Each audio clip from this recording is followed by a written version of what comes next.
I'm Amanda Nicholas.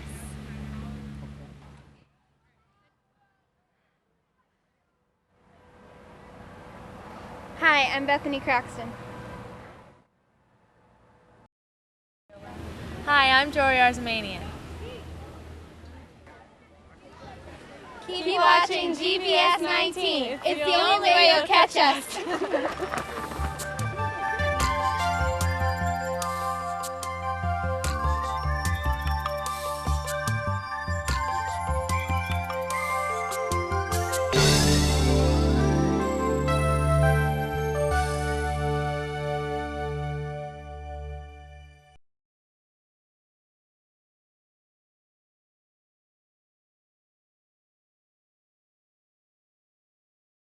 Good evening. Today is 24th. Today is Monday, June 24th, and we are at the Groton Board of Education regular meeting. So it's actually a televised meeting, and we're going to start off our meeting with the Pledge of Allegiance. So if we could all stand, and I'm wondering if one of the members of the hiking club would be willing to start. And Mr. Danner, I would let you. We already discussed this. Okay. Oh, how nice. I pledge allegiance to the flag of the United States of America and to the republic for which it stands, one nation, under God, indivisible, with liberty and justice for all. So the first item that is on our agenda is we are having guests today, and it is the hiking club, and they're going to give us a presentation. And I just first wanted to say welcome. My name is Kim, and I get the really lucky job about being the chairperson. So that just really means I get to run the meeting. And the other lovely people that are sitting next to me are board members outside of Dr. Grenier, who is our superintendent. And what our job is that we get to live in the town of Groton, just like you guys do, and we get to have really long conversations and think long thoughts about how we want our schools to look. What are some of the programs that we think are going to be cool? What are some of the things that our teachers are going to do? In fact, we have one of the teachers that are in the back of you, and that is Miss Holler. And so that's what we get to do. And we get to be together quite a bit, sometimes 4 Mondays, but most oftentimes 3 Mondays in a row. We get to spend time and have these great conversations about our kids. And so that's what a Board of Ed does. So I am now going to pass it over to you guys so that we can hear about the lovely things you have done. Okay. So you thought you were in charge for a little bit. We'll see about that. So I don't have a whole lot to say tonight. They've gone through this a couple of times. I've got several 4th graders here and 1 5th grader. And Jacob was here last year as well. He presented last time as well. So this is his 2nd time doing this. So we got out of school a little bit late, so we came here a couple hours early to practice. So we're just going to go with this hurricane, and hopefully everything goes well, and we'll see how it is. I'm just going to run the slideshow, and then I'm going to pass the baton over to these guys. Who's first? Okay.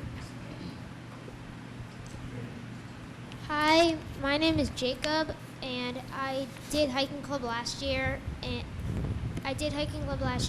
really enjoyed it. So I wanted to join again this year and had a really fun time.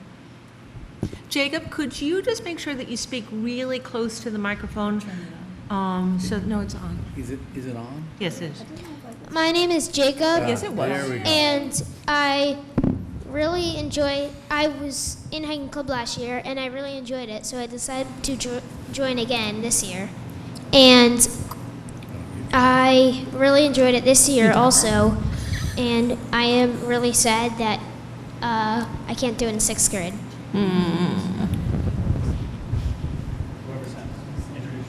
Hi, I'm Lexi, and I did hiking club this year, and I really enjoyed it. Hi, I'm Jesse, and my spirit animal is a Komodo dragon. Hi, I'm Alana.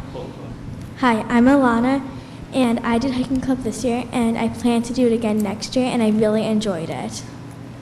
Hi, my name is Chloe, and this is my first year, and I really enjoyed all the hikes that we did. Yay. On the first day of New Hampshire, we had to hike up to Carter Notch Hut, and it was a 3.8-mile hike, which sounds like a lot, but it was really not that tiring for some people. And we had to take the bus. We had to wake up at 5 o'clock in the morning and take the bus, the 5-hour trip to New Hampshire. And we got there at about 11 o'clock. This is a picture of us crossing a bridge out of many bridges that we crossed. And we also saw a couple small waterfalls. On day 2, we hiked up Carter Dome, which is the 9th highest mountain in New Hampshire. We saw a lot of cool animals when we hiked that mountain. And we found a rock playground thing, and we had a 5-minute quiet time. And that picture right there is a picture of me, and it was in a rock cave that we found.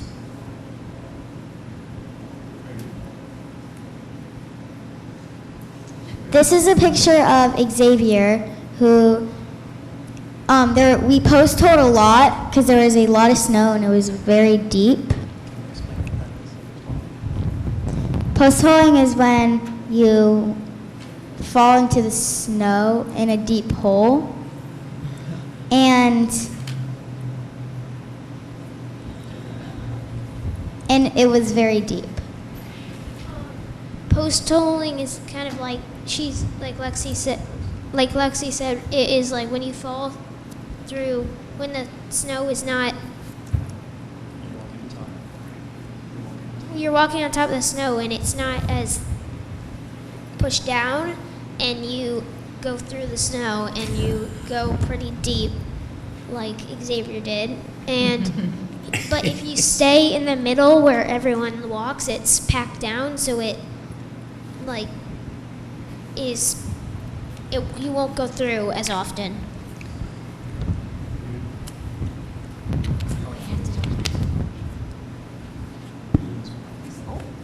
This is a picture on the top of Carter Dome of most of the hiking club members, and we were very happy to reach the top of Carter Dome. I'm going to add to it that there are some adults in the picture. You can see them. A couple of teachers went to school. You'll see one high school student. That's Patrick. He's been joining the group for the last 3 or 4 years as well. So you'll see one very large elementary student. That would be Patrick.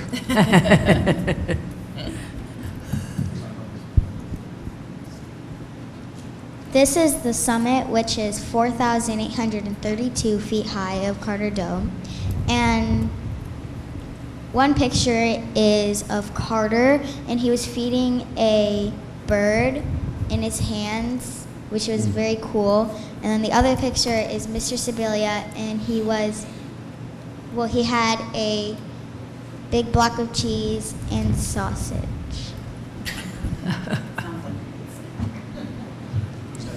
Oh, a rainy day.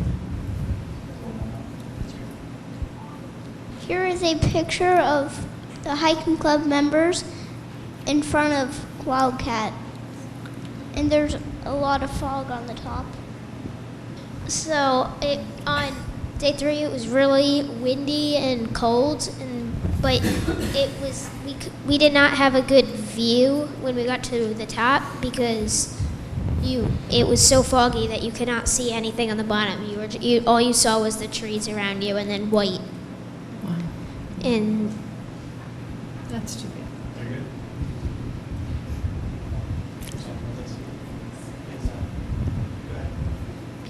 Here's our last day when we were eating a lot of ham and rice. And here's our And here's our lovely friend Jacob, smiling really, really big because he loves ham.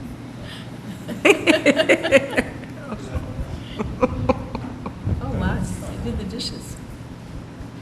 Here's when we have to do dishes every day and morning after we have a meal.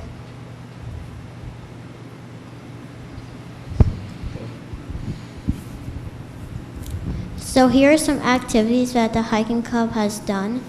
One of our favorites was scatterball. It's when if the ball is on the ground, the person can pick it up. Whoever picked it up can throw it at somebody, and everybody freeze. Another favorite was dodgeball. Dodgeball is a very, very fun game for most people. And one of our overnight trips was Devil's Hopper and Project Forest, and that's one of our favorites too. And the book that we read this year was Lost on the Mountain of Maine.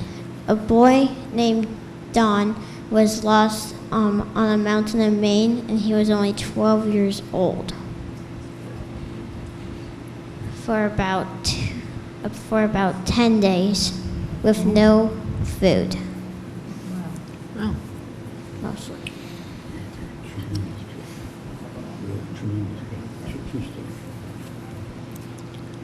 And this is the day when we were on Wildcat, and as you can see, it's very foggy in the background, and there's some snow, and most people were probably very done with it. Are you in there? I don't think so.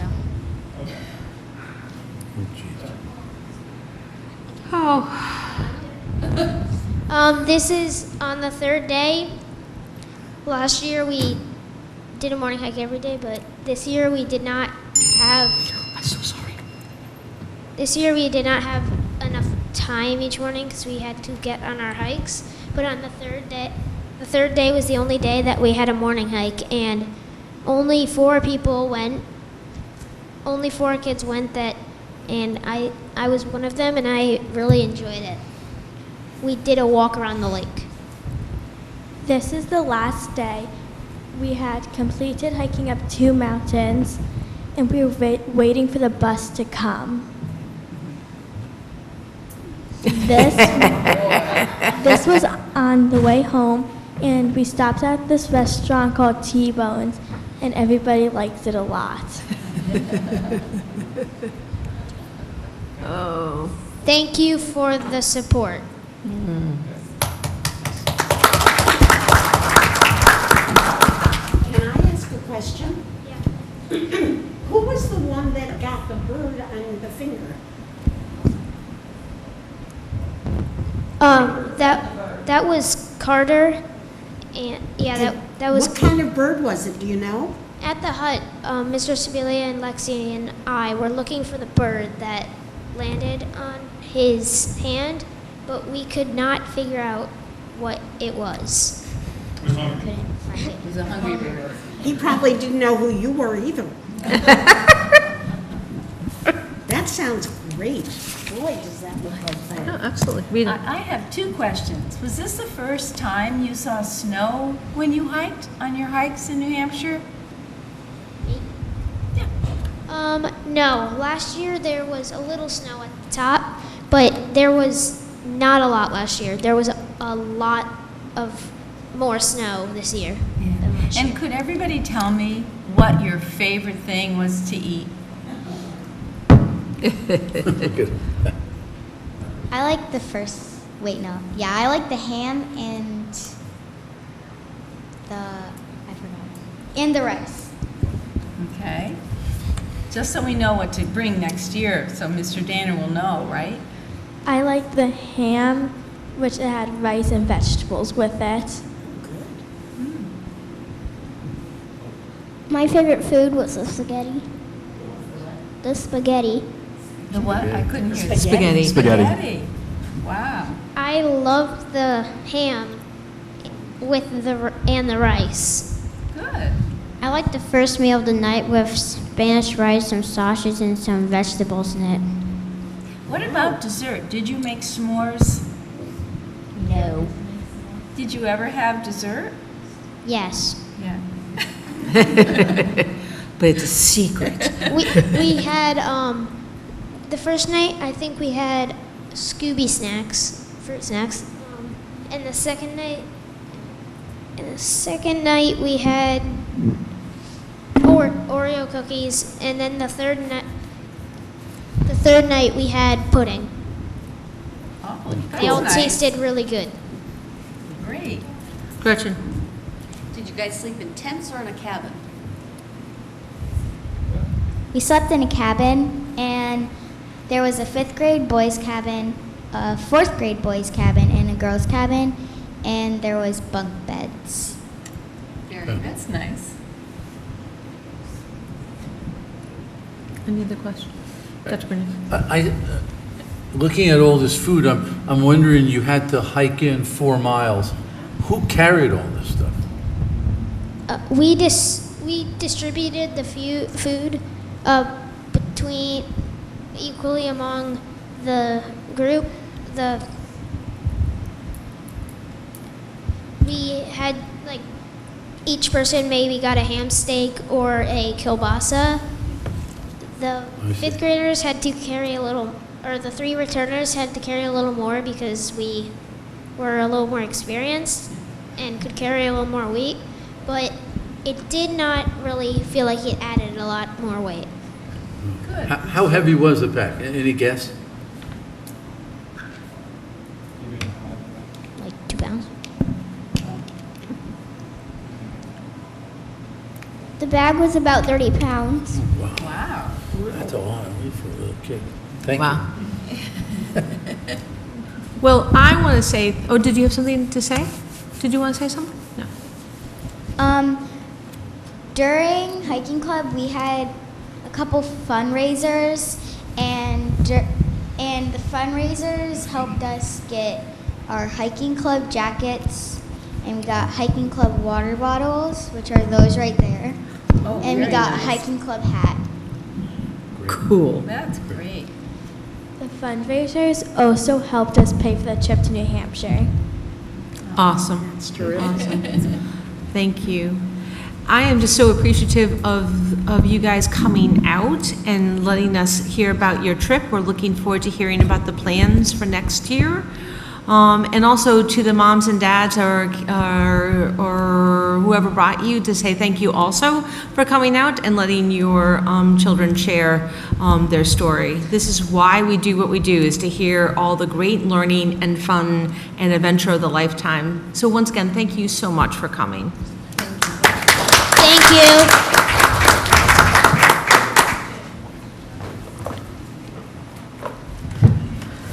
Well, that's a way to start our meeting. Nice job, thank you. Thank you. Have a great summer. Fourth and fifth. Jacob was the only 5th grader here. Yeah. He was the one that talked a lot because he's going to be in 6th grade next year. And he went last year. And he went last year. He's a 2-year. Well, we certainly know how to clear out the group. All right, so we're now at the comments from citizens. This is the portion of the agenda where the board welcomes comments from citizens. Each presentation should be limited to 5 minutes or less, and citizens should, if possible, submit written comments. Presentations should be related to matters pertinent to Groton. Board members will only ask questions in order to clarify the speaker's presentation and cannot respond during the comments portion of the board meeting. Citizens should make their presentation from the podium and state their name and address for the record. Is there anyone here who, absolutely. But you're going to need to take a mic with you.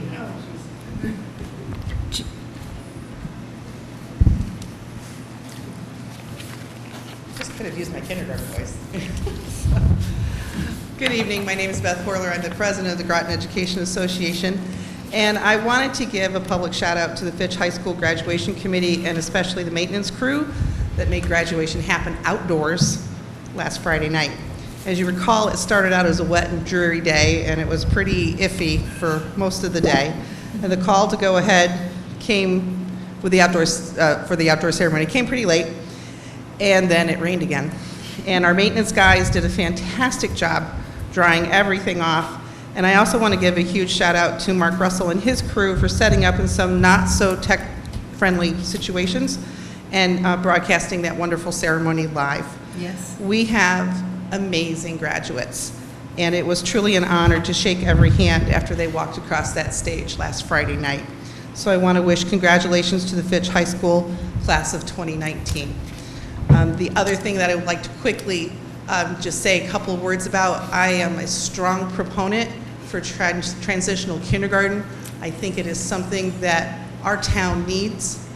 We are the last state to have a December 31st cutoff, so we actually have on the first day of kindergarten 4 years, 7.5, 8 months in the same room with 6-year-olds. And I think we need to give our kids a better start and a better foundation, so I strongly urge support for the transitional kindergarten program so we can do some awesome things. We already do awesome things, but I think this can even take it to the next level. So thank you very much. Are there other comments from the board? I mean, from the, all right. So that we could just, if you could just wait 1 second, so that we could just do a much better segue, since our dear friend Beth brought up about transitional kindergarten program. One of the things that came to the attention to Mike and Sue after the agenda got published was that there is no motion on here to approve the transitional kindergarten program. And it is recommended that we do move forward on that for this coming year. And if you can remember, we had them come in, and we've actually had every single committee, the whole meeting, after the presentation, we've had conversations about it. So we know that it's something that we want to have happen. And so I am asking that we put on our agenda a motion to go ahead and approve the moving of the transitional kindergarten program.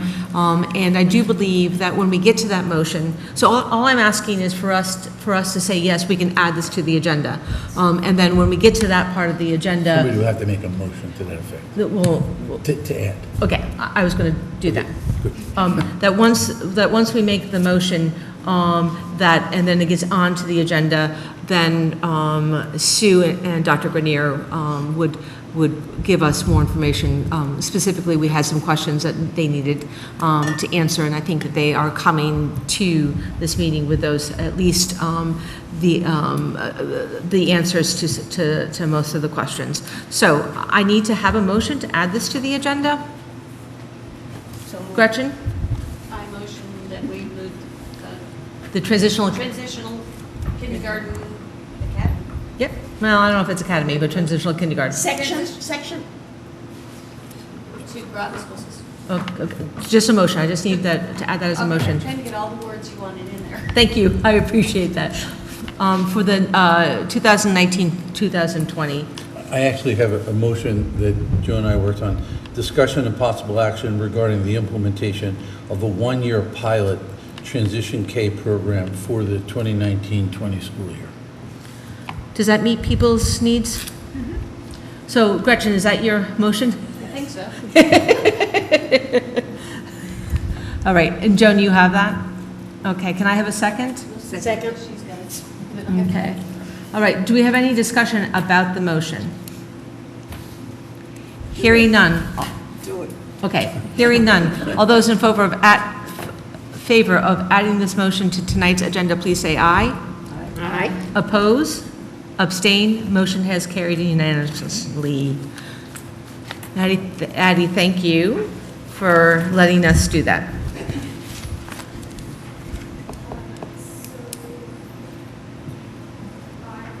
I don't think you're It's on. not on.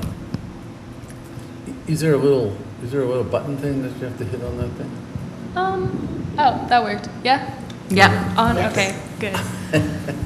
So my presentation is going to be a little bit shorter just because school is officially done. So I'm trying to do an overview of the summer activities, basically. So updates from last meeting, the class of 2019 did graduate Friday, June 21st. It was a beautiful ceremony. The weather eventually got good for the right moment, so that was great. And beautiful speeches, like Ms. Horler said, graduation committee, the maintenance crew, Mr. Russell, everyone did an amazing job. And I want to say congratulations to all of the seniors, or former seniors, I guess, and graduates of Fitch High School. Moving on to painted parking spaces. So the class of 2020 is continuing class of 2019's fundraiser of painting the parking spots for seniors.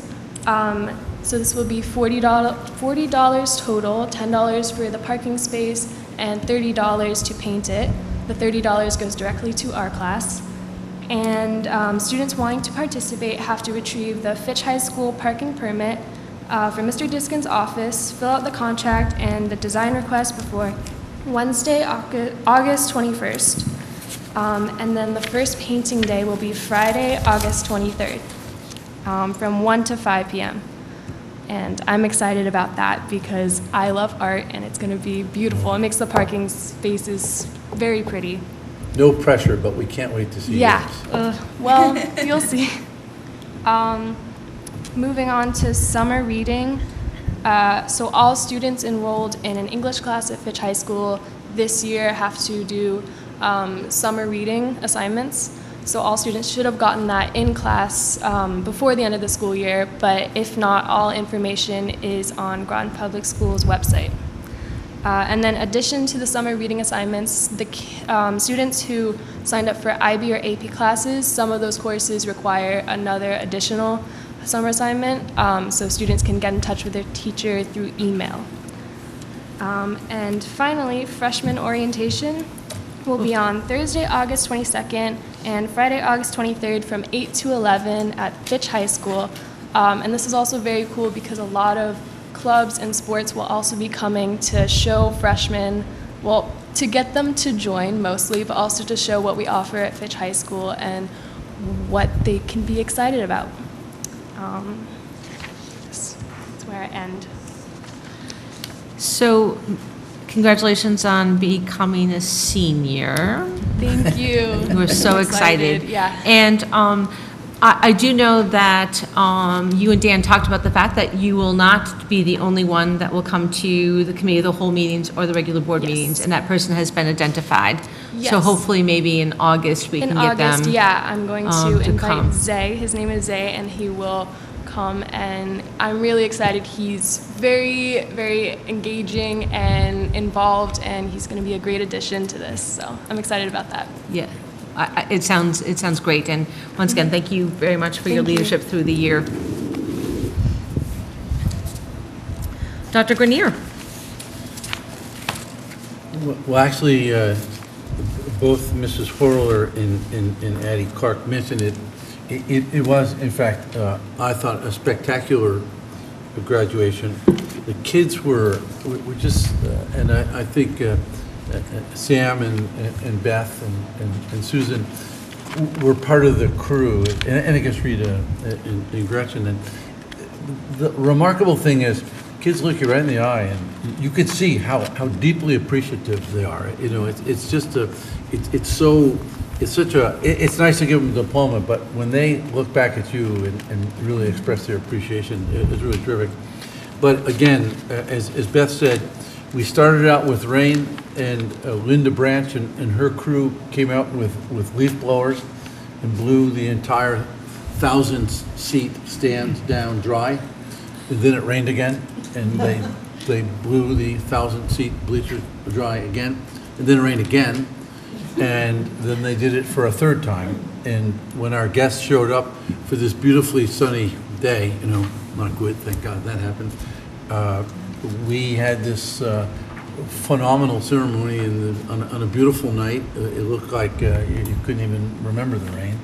And it was just, it was really a special night. And then the kids went off to their parties and so forth. And it was just really terrific. It was also the first year that everybody wore the same color, which was kind of nice. So all the kids had red gowns with kind of like a white sash to it. And So that was really phenomenal, and now we, not only has Addie begun her senior year, but we've begun our summer work, and Susan's going to talk a little bit about that.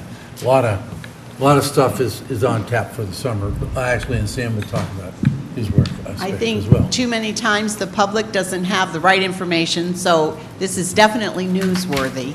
Over the summer, a lot is accomplished, and we have many teachers helping out with curriculum development, involved in professional development, and some summer learning opportunities and the camps. So I'm going to start with the page that you see in front of you, summer curriculum work, and this keeps me pretty busy too over the summer. But in all our 5 core areas, English language arts, mathematics, science, social studies, and world language, K-12, teachers are reviewing their pacing guides, they're making assessments for grammar and conventions so that we can come back to the board and share the results of how kids are doing. They're also looking at their assessments, making sure they're tied in with the Common Core and SBAC, the Connecticut Core and SBAC, and social studies and science are really just getting underway. ELA and math have had a little more time to work on this. This whole week, world language is involved, and they're actually going through professional development along with curriculum writing. So we've really married the two. We think it's really essential. We start with the curriculum kickoff, and Dr. G and I have actually called it boot camp because it really gets our self together and situated, and we look at the handbook, the curriculum handbook, and what the expectation is for the Board of Ed document, what we want to accomplish on that page that is for the curriculum writing for teachers, so how they can design their lessons. So it's been just wonderful so far, and a lot has been accomplished like in 3 days already. So I just couldn't be more pleased. And the teachers are really appreciative too. We had phonics work being done by K&1 teachers as well. And the hope is that when they go back in September, they are ready to go. They have everything at their fingertips on this website. And we can share it with new teachers who come along. And we will also be reviewing all this curriculum work on our date in August 27th, which is a district-wide day. We're going to take a half day to work with grade levels and departments to share this great work that teachers have accomplished. The other thing Addie had mentioned, that we have summer learning opportunities. She mentioned what's going on at Fitch. And we actually, if you go to the front page, grotonschools.org, and you look at Groton Summer Learning Opportunities, there's district-wide, when you click on every school, and it goes to the school face page, and it has all the opportunities. We're really using the Governor's Reading and Math Challenge as our core, and so are the libraries. So we also have a community section, you see. The board had asked me to get the librarians together and to really have a task force of how can we share resources. Well, boy, are they being shared. Because not only are our schools open in the summer, every single one, so that kids know when to come in and exchange books. They were given a lot of books on their way out, going home for summer. And we're also opening them up to the camp programs. And we have a Knowing Club that has offered to give us books, and we're going to be bringing them to the meal site where Ernie has camps, and we have, breakfast and lunch being served, and we're also serving up reading. And so we're very excited. And it gives parents even the Dreambox site and the Lexia site so kids can go on their technology and continue to use these great programs that we have during the school year. So that was really quite an accomplishment from this group. And some of you were on that group, so you know, and I appreciate it. Thank you. And then today was day 1 of the Summer Writing Academy, which you've known about. This is our last year of the grant, our last year doing the Summer Writing Academy, funded by the Department of Defense. And then we have the second part of the day for students can be a STEM Academy. We have some kids just coming for writing. We have some kids just coming for STEM. And we have some children staying the whole day. And Ernie has planned to have that as a meal site for this week. So we are able to transport them through the grant. They're able to have a full day experience with some of our most wonderful certified teachers. And I would say there's 350 students, and I don't know the exact count. I can get that to you, but it's about a dozen in the STEM component, and I think it's double that amount for the writing component. So our teachers are so busy with professional development. Some of you even traveled for MYP, for ISTE, for some of those conferences through the grants, for IB. AP is changing, so there's more coursework that they're having to travel to go receive. So it's a real shout out to our teachers and our administrators who, you know, will take vacations and will hopefully have time for reflection in a very busy summer, but also are contributing so much to our school district by doing this work.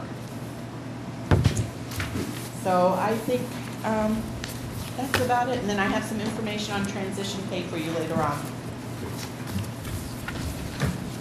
Oh, one other shout out. SBAC data is already back. It's still embargoed, but we received it back about a week ago, and already I'm starting to put together some data charts. I've got you know, the administrators helping me out, but it's exciting. So far we're seeing some real tremendous growth that I can't wait to share once they release it so that we can share it with the public. And parents will be receiving the information hopefully before the start of school. So they've really moved things along now that it's digital. They're able to give us that feedback right away. So it's very exciting. Wow. All right. Hello, Mr. Knight, how are you? Good, how are you? I'm dandy. So we're looking at our object code summary. That's attachment number 1. So on our budget of $76,485,922, we currently have a projected unexpended balance of $14,143. Woohoo! So that represents about 2/100%. So yeah. It's about 25 cents per kid. yeah. But we feel confident that we'll end this year with no problems. Wow. And there are invoices that come in sometimes a little bit late, so we probably won't end literally with 14,000. Right. We'll probably end with like 6,000. Yeah, the final payroll is going to post on Wednesday, and we're still running through some final bills. So, but we're somewhere in this area. Any other questions for that? So the insurance report? Is Exhibit 2, and so for the month of April, we claims came in at 93.3% of budget. Year to date, 90.4%. This is tracking very much like last year. Last year we were at 89.3% year to date through April. Both May and June we anticipate to be over budget. Last year it was 117 and 123%, respectively. I would anticipate that we'd end up somewhere around 95% of budget this year. What will that, have you looked at the projection of the reserve then? Yeah, that'll bring us right into where we thought we were going to be on the reserve. 580, okay. Yeah. About $580,000 would be added to the reserve.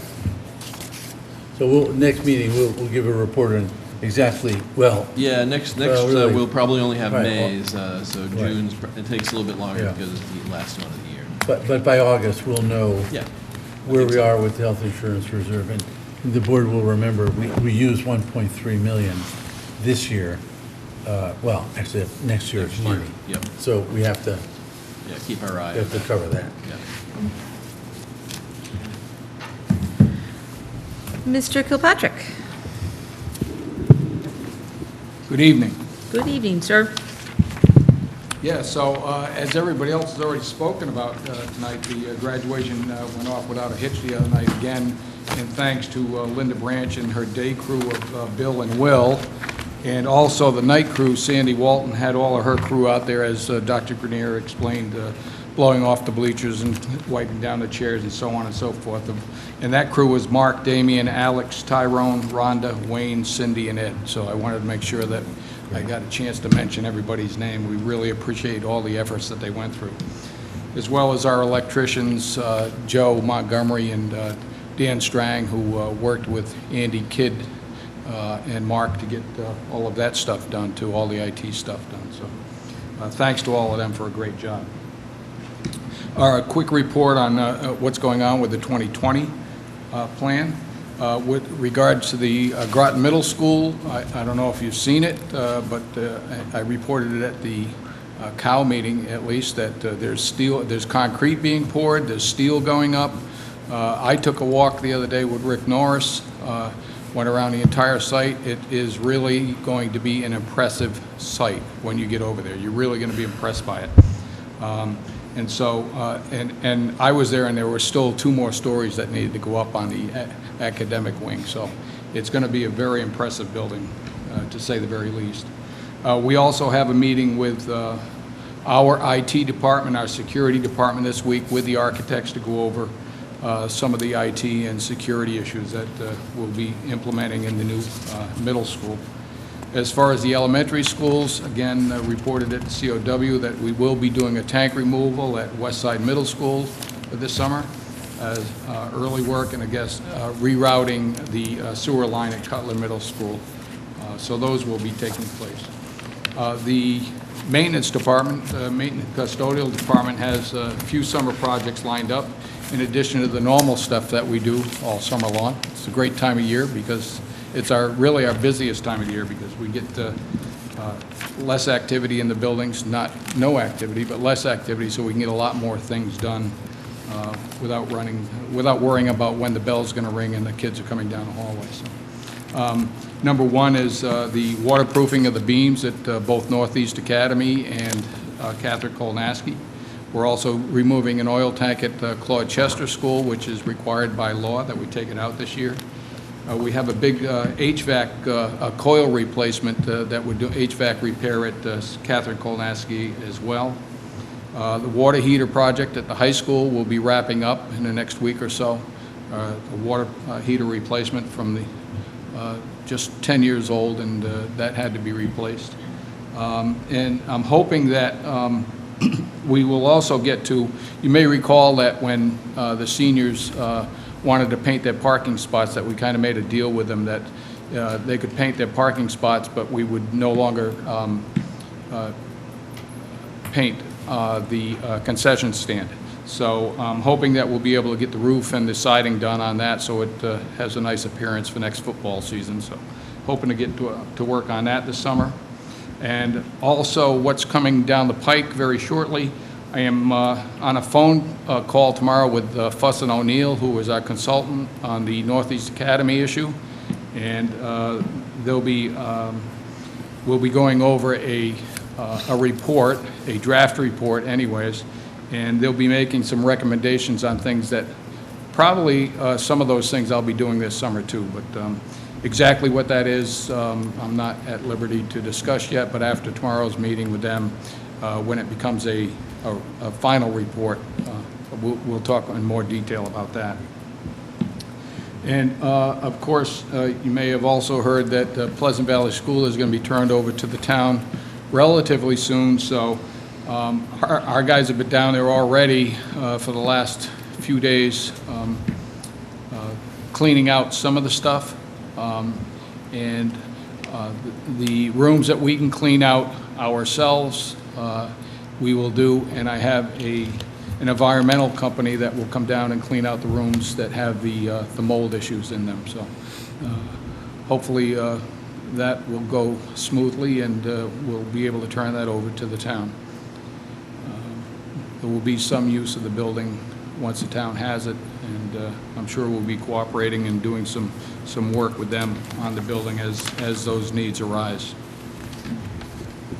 So that's what I have. If there's any questions, I'm tired Just once from again, telling. just the amount of work that your crew does, not only just behind the scenes, like for the graduation, and I'm really glad that there was a lot of people that recognized that, but that also the summer, Susan, to your point, that our teachers are busy in the summer and our administrators are busy, but that the people who make our spaces as great as they are really busy. So once again, I know I speak for the board.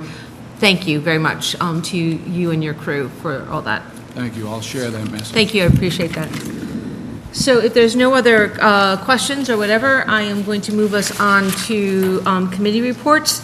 Policy. I think, Lee, we are going to be busy with policy tonight, are we not? We are going to be very busy because at the last Board of Ed, we ran fairly late, so we're going to talk about the policies we were going to do in May. Now we're going to do them today. We continue to be busy. Thank you very much, Lee. Curriculum? Curriculum has, I want to say that we have endorsed the courses proposed by the high school, and that we're recommending that the full board, give its approval to the writing of that curriculum. I have to say that I really want to thank Mrs. McKenna for spending an hour and a half with me as she defended the use of graphic novels, because I was 100% against them. And I read the one book, One Region, One Book, Hey Kiddo, and all the way through it, I was in my car. It took me an hour to read it, and all the way through it, I was in my car saying, you cannot be serious. This is awful. This is terrible. And nobody else was in my car, and I was shouting at the top of my lungs. And then I said, I got to the last pages, and it was not even part of the book. It was the author's notes and reflections upon his writing of the book. And I said, as I said to the committee of the whole, this book will not teach writing. This book will not teach literature. This book will not teach art, but it will teach kids. So I have to endorse it with my full heart. And I also wanted to thank Adam Diskin for sitting with me for a good hour and going through the APEX curriculum that they're going to be using as supplemental this summer. And that's it. Wow, thank you very much. Finance facilities, both Katrina and Jay are not here. Jane, we did talk a lot of things about the committee of the whole, but and some of them are going to be on the motion. But do you have anything that you would like to add? My love in life is not finances. To begin with, that's where I come from. But I find it fascinating. I find Jay and the others on the committee teaching me. It's an extremely important group of people doing important work. Thank you, Jane. Just a footnote, if I could. The committee also looked at the community eligibility provision, and we'll be talking about that tonight. And looked at the salary recommendations and the lunch meal for and the lunch prices. So there's a few things here that the finance committee actually reviewed and endorsed. Yep. Okay, negotiations. We are in the midst of negotiations with our paraprofessionals, and in August we'll be starting with the administration. So we're going to be in the busy time of for us and Learn. Rita? Learn's meeting was on June 13th. It was a very busy meeting. They celebrated the results, outcomes, and accomplishments of all 7 of the Learn schools. Dr. Grenier came to the breakfast, which was so nice. You could have the board member as well as the superintendent, so that was wonderful that he was there. Because Dr. Hawley is retiring as of June 30th, the new director was also introduced, I believe. Her name is Kate Erickson, and I think she'll be fantastic. The Ocean Avenue Learning Center had its grand opening on June 6th, and that was extremely successful. What was so heartwarming about this was that a lot of the members of the former synagogue, which now has become the Ocean Avenue Learning Center, came to the celebration. And they felt that it is in keeping with the sacred space that it was, I think, with these students there. And the students are so happy there. The teachers are happy, and the paras. And one very positive thing is that none of the paras have left since it's opened in January. So you could tell that this is extremely successful. It's a wonderful space. And now you have to start thinking about expanding it already because they want to move upstairs, the older children, the 18 to 21-year-olds. Let's see, what else did we do? I was re-elected to the executive board again, and I'll be serving as secretary this year. Congratulations. That's about it. Congratulations. Thank you. So the Board of Ed Town Council RTM, we did have our meeting at the beginning of the month. And I think there was a notice that got sent out that July 3rd is going to be canceled because many people are out of town. But once again, it's just a time for us to kind of, all of us kind of get together. There was a new member of the city council who's just getting his feet wet in some ways. So, and I think it was RTM? Reggie Stanford. Yeah. And so he was able to ask lots of questions about the board. And that our next liaison meeting with us and the unions are October. We'll be meeting in October, and that continues to be a phenomenal group. And Gretchen, Trails or Groton scholarships? I have not been able to catch up with the Trails lately, but I have looked at a few. They're very lovely.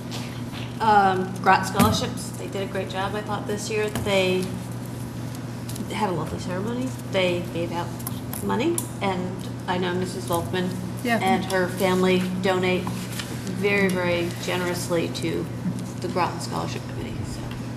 Super. Thank you. And the next is the action item is the consent agenda, and I would take a motion to accept the consent agenda. So moved. First by Rita. Can I have a second? Second. Andrea is the second. Any discussion? All those in favor, please say aye. Aye. Those opposed? Abstained, motion is carried. The board would like to thank Your Cause LLC trustee for Pfizer annual giving campaign has made a donation on behalf of Michelle Ezel Atkins in the amount of $120. The Mystic Women's Club has made a donation of a Cecilio violin, and I apologize if I'm not pronouncing it correctly, to the Clodchester Music Department. Also, a Cecilio chromatic tuner, a metronome, rosin, and bows are also included in the case. The Kate and Isaac Brody Foundation has donated $100 to help Miss Cecily Westervelt defray the cost of her social language skills class field trip to the townhouse dinner on June 3rd, 2019. And the Kate and Isaac Brody Foundation has donated $100 for the Westside STEM Magnet Middle School for the 7th grade end of the year class trip to Ocean Beach Park on June 14th. And Louise Hoffman has made a donation of art supplies to Cutler Middle School. Tanger Outlets has made a donation of $489.72 to Clodchester for their math grant. Your Cause LLC trustee for Wells Fargo Community Support Campaign has made donation on behalf of Michelle Ezel Atkins to the Clodchester School in the amount of $120. And Your Cause, so there was 3 donations? Mm-hmm. Okay, okay. Okay, oh, and one's matching, so I apologize. And so the same Your Cause trustee for Wells Fargo in behalf of Michelle Ezel Atkins to Clodchester Schools in the amount of $120. And that the Orthodontic Associates of Southeastern Connecticut has donated requested school supplies for Autism Awareness Month to the ABA program at SB Butler Schools for students with autism spectrum disorder. And Mr. Tom Goff has donated a digital piano to Fitch High School. And we thank you all. And I am just so thrilled that that's such a large list that I had to read off. And once again, thank you to the community for doing that. So what I want to do is the next part of our meeting, there's lots of motions and there's going to be lots of discussions. What I do want us to just to pay attention to, and we've also added one, is I would like the 10, 11, and 12. The motion is very long, but it is Verbatim. it's verbatim about how we were supposed to read it by the State Department, I'm assuming. Yes, State Health Department. State Health Department. So that's the reason why the motion is so long, is that they required it to be in verbatim. Without further ado, Gretchen, can I please have you read the motion for number 1? To approve participation in the Community Eligibility Provision Program at the three Title I schools, CK, CC, and West Side Middle School. Yep, so it will be Claude Chester, thank you. I think that's where you were going Claude with Chester. it. Claude Chester and Catherine Kalnowski and West Side Middle School. By the time I realized it, I was on the last one, sorry. It's okay. Can I have a second to that motion? Second. That'd be Lee. And discussion. I believe that this is what we had a conversation about at the Committee of the Whole, where our food service director came in and talked to us about that, and I believe that has, that's right, there was this huge grant. As long as we increase the participation by a minimum of 5%, this provision, with the help of the U.S. Department of Agriculture, will pay for itself. So we would be able to have 3 schools, the entire school, our Title I schools, will be able to have free lunch. And then we'll see where the participation leads us next year, and we could potentially expand. But this is a safe first step for the board. Right, and there'll be much more, once this gets through, if we get approved, there'll be a lot more of advertisement or just to be said, because it's very confusing. I think it makes sense for those of us who are sort of in the trenches and understand that it's regards to the Title I schools, but that's sort of, once again, further information once we know that we have been accepted.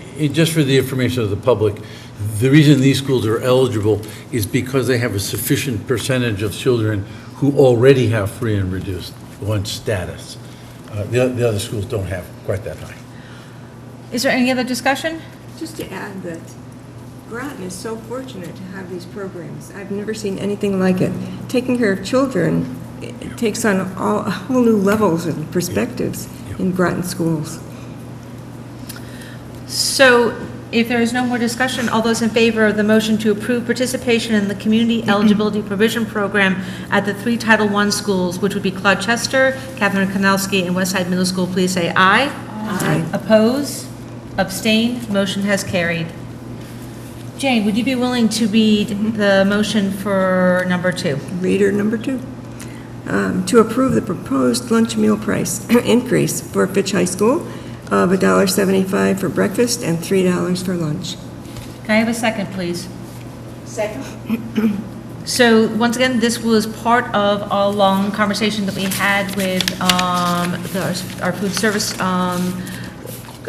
director, and just in terms of the fact that there has not been a raise for the meals in a really long time. And through the board discussion, which I thought was great, which is the reason why we have discussion, is that instead of just piling everything onto the lunch, that we added 25 cents to breakfast, and just a little bit, 20 cents to our lunch, to make it kind of feel a little bit better.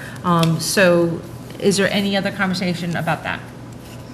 Hearing none. All those in favor to approve the proposed lunch meal price increase for Fitch High School of $1.75 for breakfast and $3 for lunch, please say aye. Aye. Oppose? Abstain? The motion has carried. Andrea? No. Okay. No, that's good. Lee, would you be willing to read number 3, please? Sure.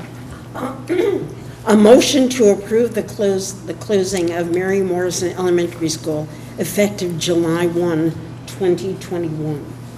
2021. Oh. 2021. I have the wrong one. You have the right one. Thank you. Right. So once again, this was part of a much larger conversations. We've actually had multiple conversations about this in our committee of the wholes, about taking a look at that with the building of our 2 new elementary schools, that we needed to be able to have children to be able to Sufficient enrollment. to be enrolled into those two elementary schools. And this is just closing this. This is not turning this over to the town. This is really kind of closing. Who seconded? Gretchen did. Thank you, Ms. Joan. Thank you for keeping me on my toes. And that the reason why we need to do this is that it's all part of the planning process. It's right from our maintenance all the way up to admin to be able to kind of consider that. So that's what this is about. Is there any other discussion? And I met with the Mary Morrison School faculty, and they were actually very appreciative to have something that they can concretely plan around. Okay. Hearing, is there any other discussion? Hearing none, all those in favor to approve the closing of the Mary Morrison Elementary School effective July 1st, 2021, please say aye. Aye. Oppose? Abstain? Motion has carried. Rita, would you like to read the motion for number 4, please? To approve the Finance Committee recommendations regarding the central office staff, non-union hourly and stipend position pay rates excluding the superintendent. Can I have a second, please? Second. Andrea has seconded it. So, once again, this has been a conversation that we had in our finance and facilities, and their recommendation was to move forward with the pay raise, and we also had that conversation in the committee of the whole. Do we have a discussion? Just a few clarifying points. Maybe Ken can help me out. There are a couple of figures here on the bottom half dozen, where it says 12, and we're actually going to recommend $12.85, $12.85. That would keep us on pace with the minimum wage requirement. We'll have to move it up about $1 a year as we go, but this is the dollar. And then, actually, the community coordinators, what we thought we'd move them to, not to 11, but to 11.75. But the impact of this is actually relatively significant. Yeah, this would add approximately 36,000. Can you use the microphone? I'm sorry. Yeah. This would add approximately 36,000 to next year's budget. This additional increase that we're talking about here. So we had budgeted for 2%. Correct. And then now there's, what, I couldn't really understand the last part. Who is getting the? Oh, the summer aid, the summer school aid, part-time aid, we wanted to move them up to $12.85 so that they would be at the minimum wage rate for next year.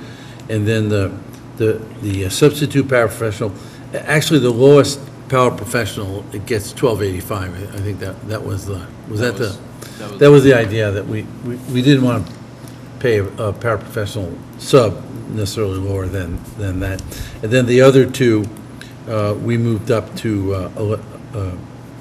11.75. So was that 36, was that a little bit more or a little bit less than the 36, or you've actually calculated it exactly?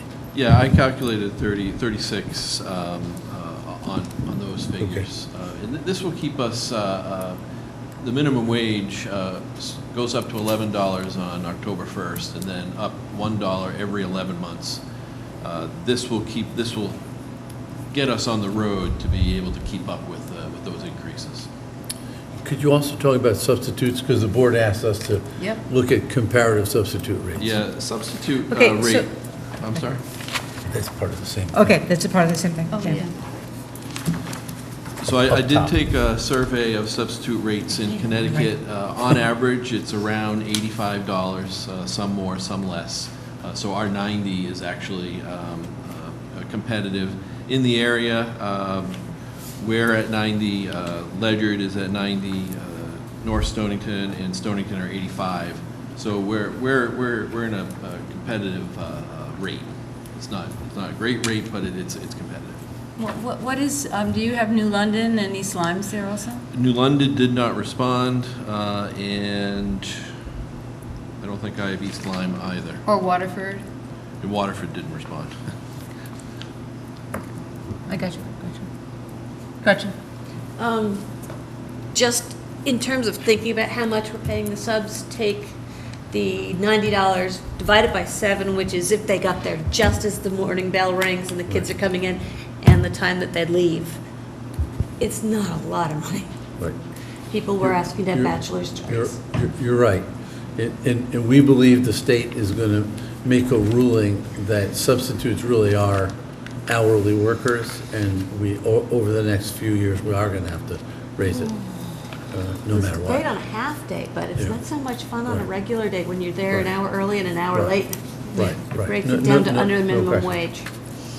So if we did not go through the recommendations that you and Dr. Grenier proposed for the changes of what our committee of the whole, does that kind of get us to that cliff thing again, where us to match sort of what the going rate is? Yeah, exactly. The rates that the Finance Committee approved would keep us within the minimum wage for the entire next year. But it's not going to get us further along as the increases come. We want to be sure we're matching them or moving along with them. And did you and Dr. Grenier talk about where the 36,000 would come from? We did. Yes. Yeah, we've been able to make some purchases this year, which might alleviate next year a little bit, and so we're feeling like that will be able to cover those costs.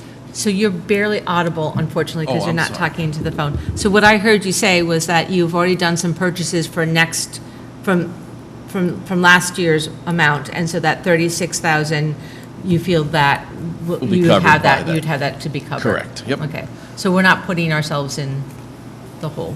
That's correct. I just wanted to remind us that the community coordinators are paid for through Title II That as is well. true. So that's not operating funds, so their raise at least would be covered. From the grant. Yep. Through the grant. That's true. Any other conversation? Hearing none. Hearing none. All those in favor to approve the Finance Committee's recommendation regarding the central office staff, non-hourly and stipend position pay rates excluding the superintendent, please say aye. Aye. Those opposed? Abstain? One.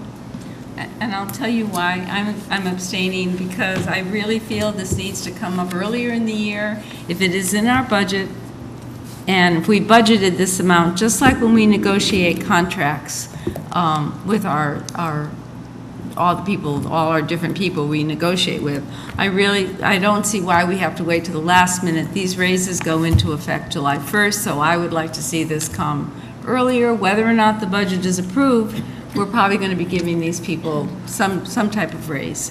And I really hate doing it at the last minute. Last year was even later, and we had to pay people retroactively.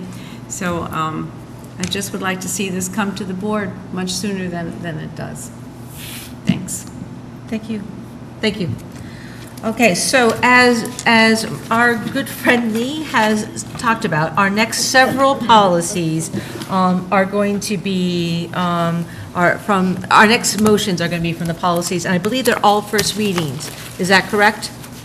Correct. That's Yep. correct. Super. All right, so let's see what we can do. Gretchen, would you please be willing to read the motion for number 5? To approve as a first reading policy P6141, curriculum design and development. Can I have a second to that, please? Second? Great. So just because that's what I'm getting with master's in? So, this is, so once again, just to remind people that we, a lot of the work is done in our working meetings, which is the committee of the wholes, and that we do 2 meetings of this. And so you're going to see us go through some of our motions rather quickly. Largely, that's because we have done a lot of the work prior to that. And so the curriculum design, I believe, Sue, Well, I just wanted to add that this has been under review for 6 months. We've talked about it at the whole COW. We really wanted to give ourselves a little more time in looking at especially new courses coming from the high school, so that we really had a continuum that allowed us to do the curriculum writing and to make sure that the board had approved the curriculum prior to putting it into, a handbook for kids. So, and I would have to do a shout out because policy looked at this individually, curriculum looked at this multiple times individually, and then they came together as a whole committee of both curriculum and policy members to really discuss it. There's still a few tweaks that we need to make because we want it to align, or we want the handbook to align with this design.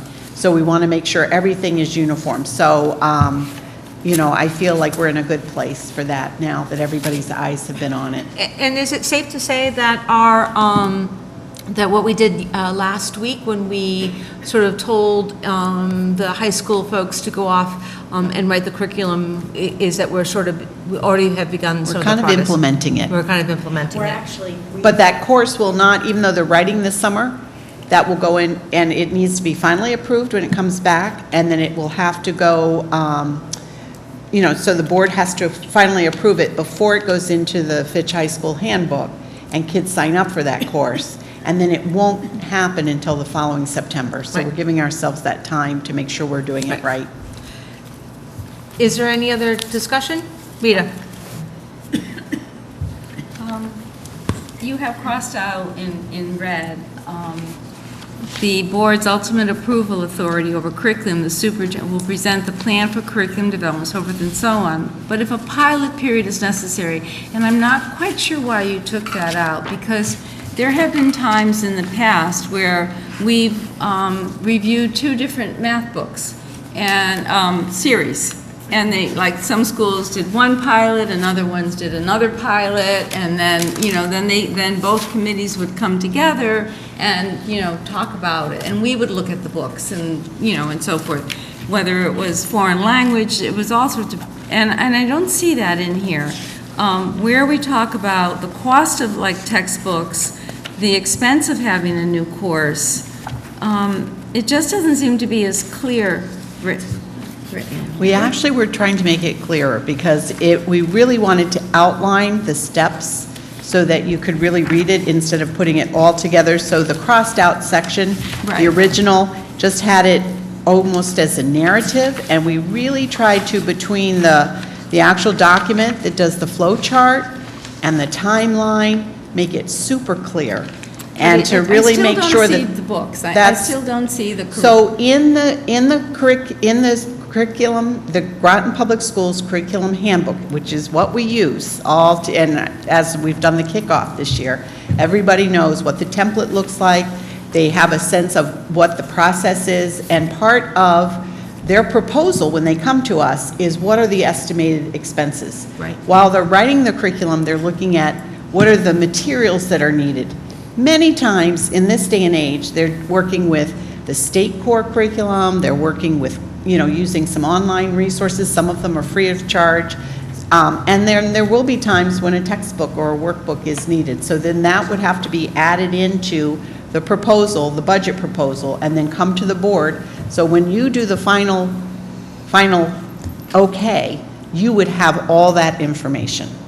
But and you it's still actually will be spelled out in the piloting. handbook. Right, but you still will have a pilot program if we wanted to adopt a whole new math series. I just don't see that there in here. Written in there. There are lots of times when for the different schools will pilot different programs.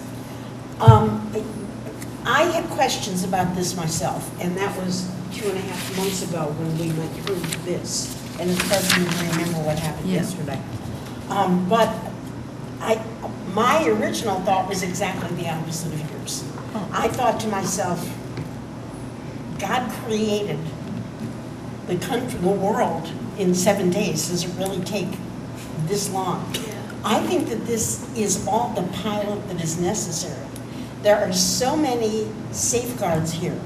If we're going through 7 of the English electives that if we don't have enough students who are going to sign up for it, it's not going to run. We don't need pilots because Yes, you do. so much work. I think you're so. thinking of, you're only focusing on high school. You have to focus on the elementary and the middle school. So let's say elementary, we want to go a different way with our math, how we're teaching math, something new's come down the line. We actually will adopt a textbook for the whole system to use. And we have piloted for different schools. And then they'll all be in the back of the room, and the Board of Education, you know, like you go there and the I curriculum think what you'll committee- see too, though, more often now, is that it used to be that you'd buy a textbook and that became the curriculum. We're doing things quite differently, almost the opposite. We're writing the curriculum and then we're finding what are the resources. And oftentimes it's not one textbook. There might be multiple resources. Right, but we still need to see, And and that- in different and- schools sometimes, you know, like.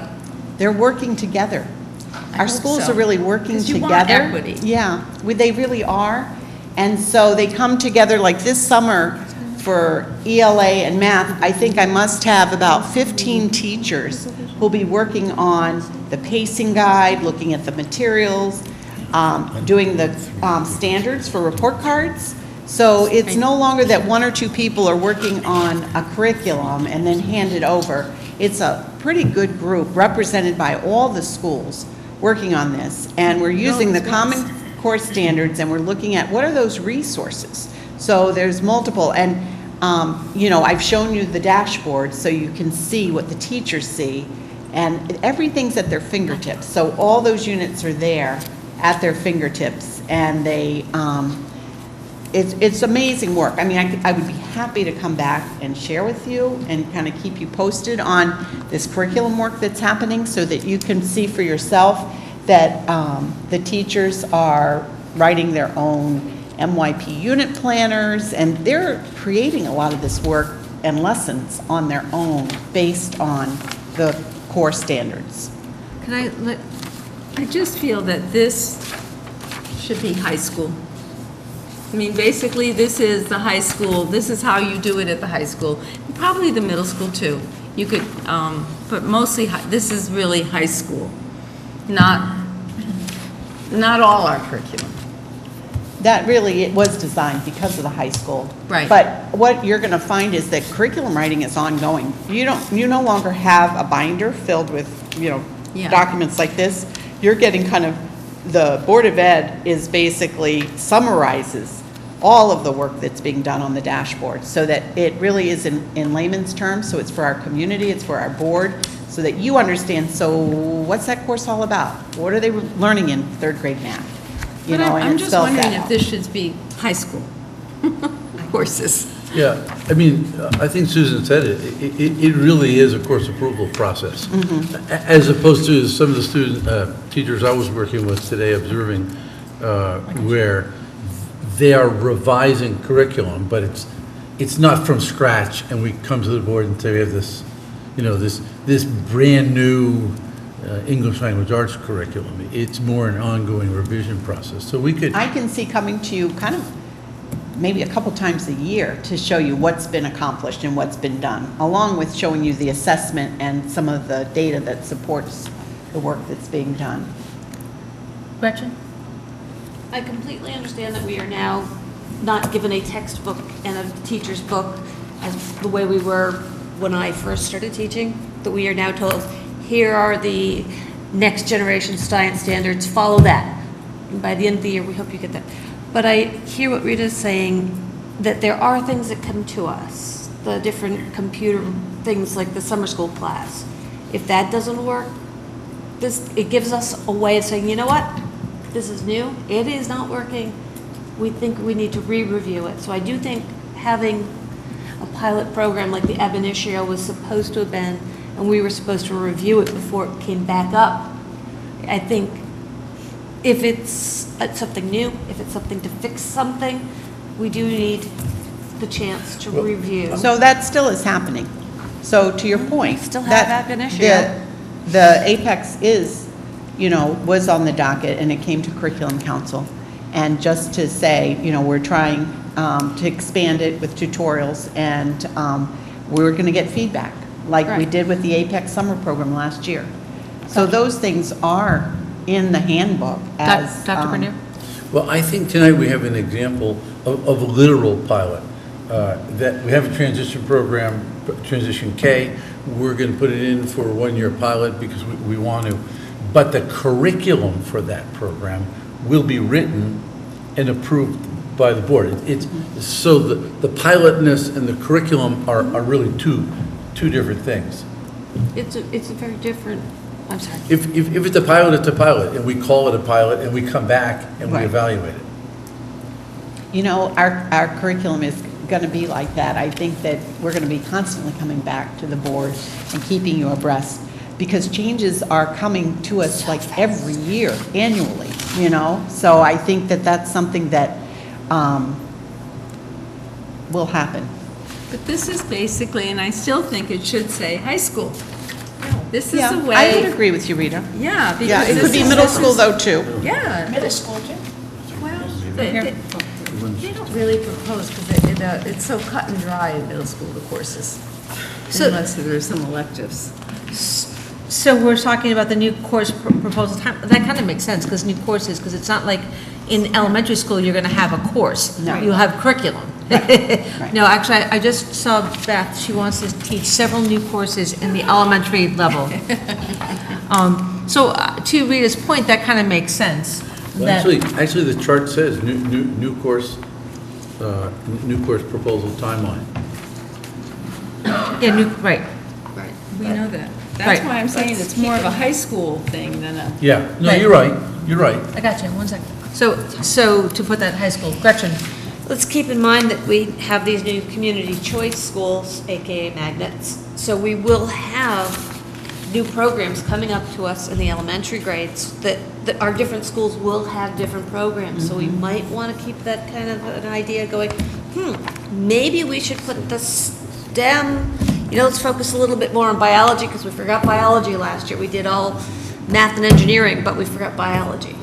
Or we get all theater but no singing and no band, or Well, that's very similar to what was done with when we magnetized the two middle schools, that we came to you with Right. those magnet dosage classes, so that we had the arts and humanities courses happening at Cutler, and we had the Project Lead the Way STEM courses happening. So And let's that not kind of forget, thing we can still happen have to when we have teach them elementaries. math and English. Right.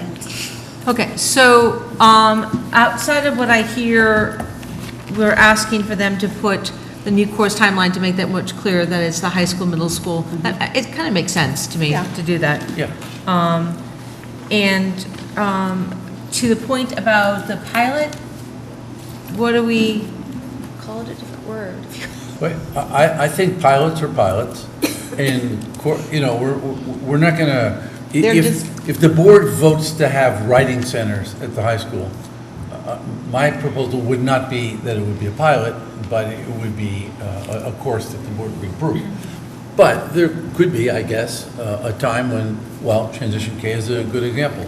We think it's a great idea. We're going to hopefully implement it, but we're going to come back throughout the year, monitor how it's going, and then come back for a final vote to see if it achieved the results that we hope it would achieve. And that's what it says in the third sentence, basically.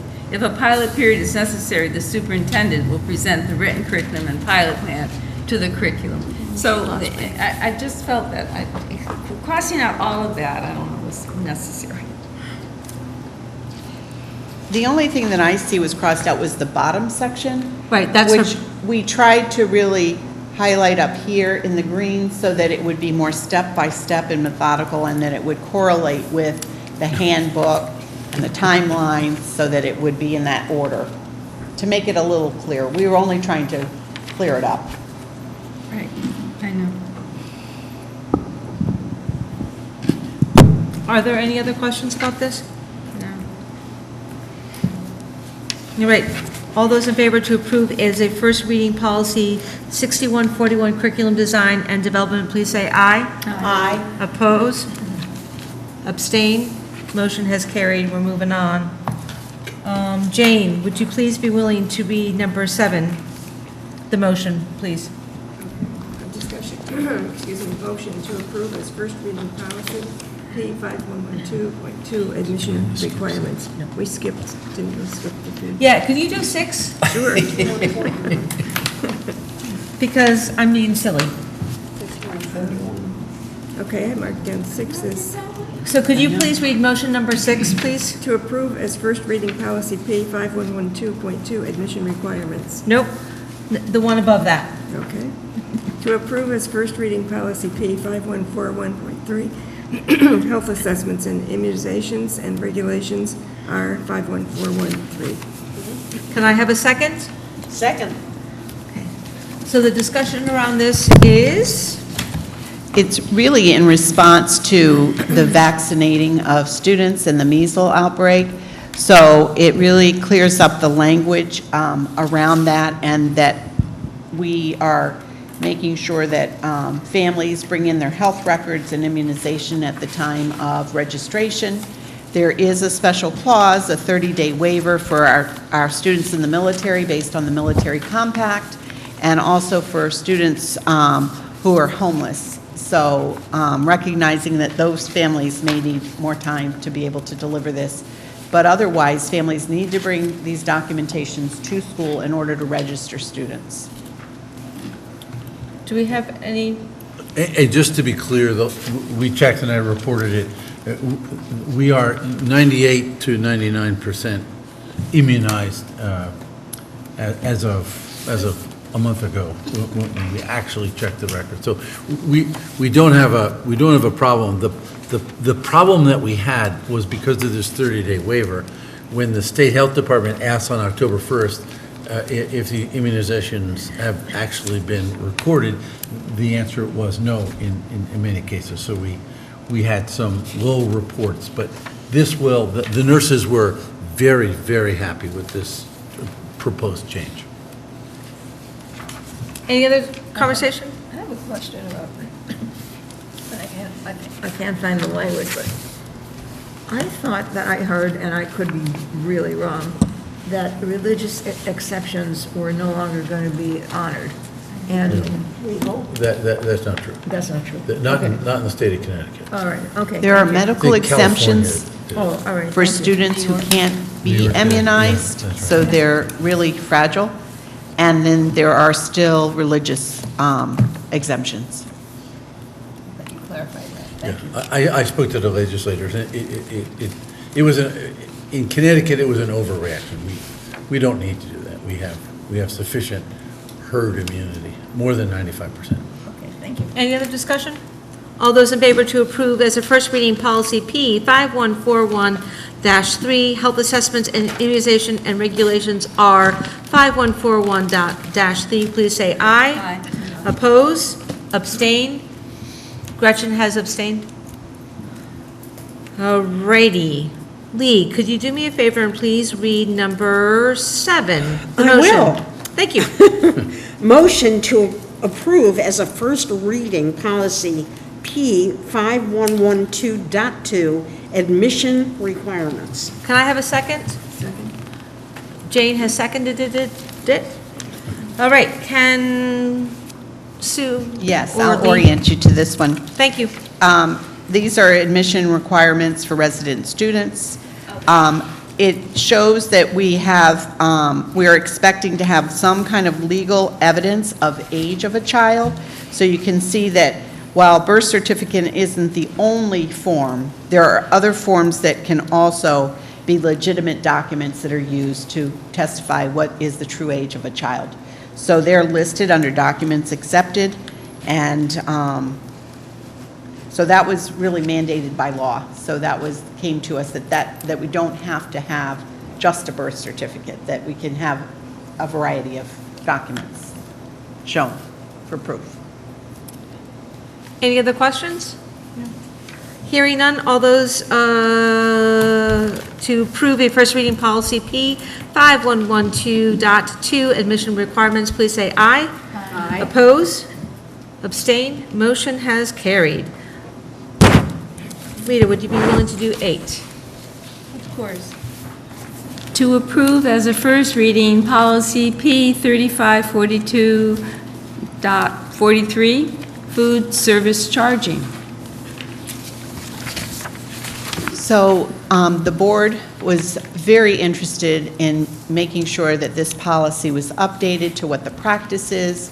If our children don't have the finances to purchase a lunch, they're given a lunch, and it's whatever the lunch is for the day. It's not an alternative meal with an alternative price. So I think we had some remaining language in there that probably Dr. Ackerman was able to locate. So we made sure that we took that language out so that there is no evidence that there's an alternate meal. That does not happen, that kids go through the line, whether they have the cash or whether they have the money on the card, they get their meal.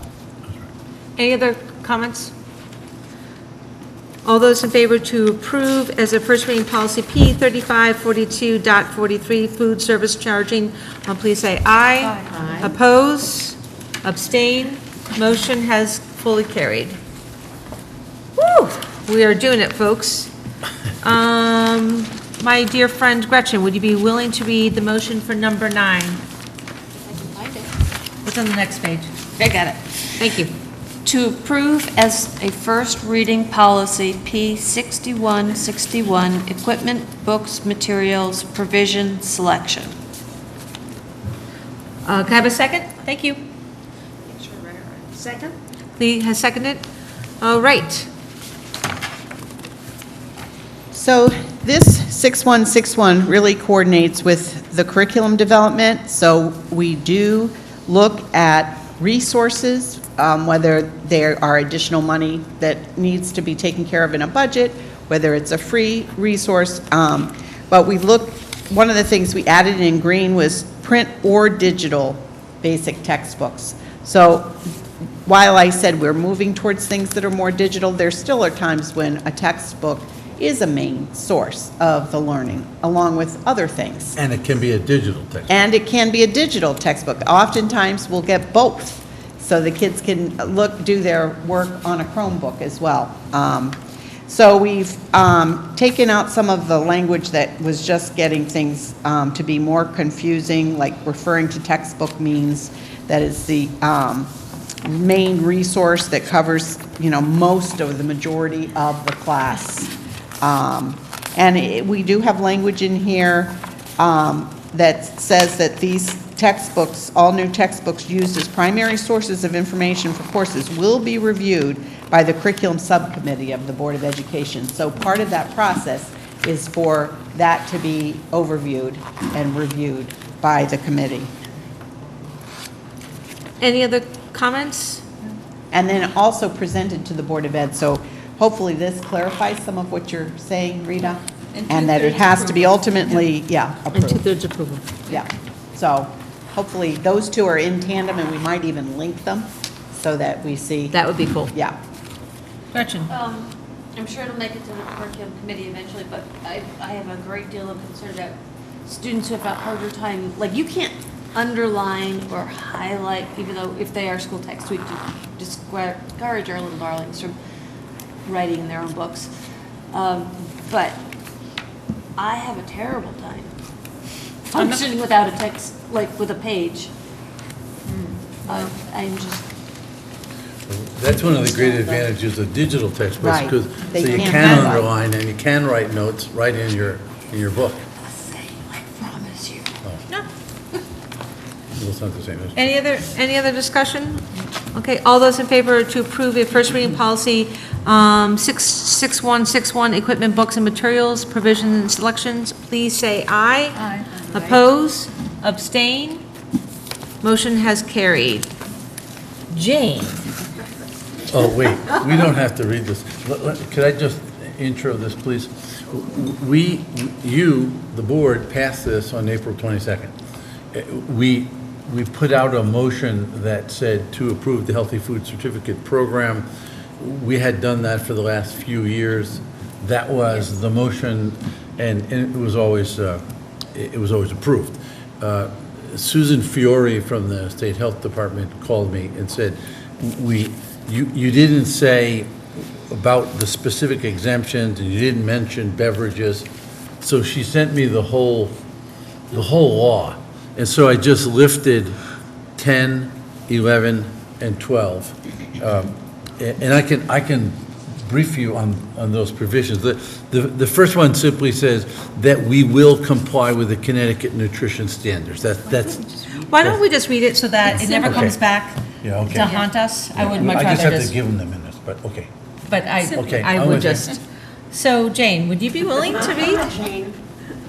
This is going to be really intelligible. Okay.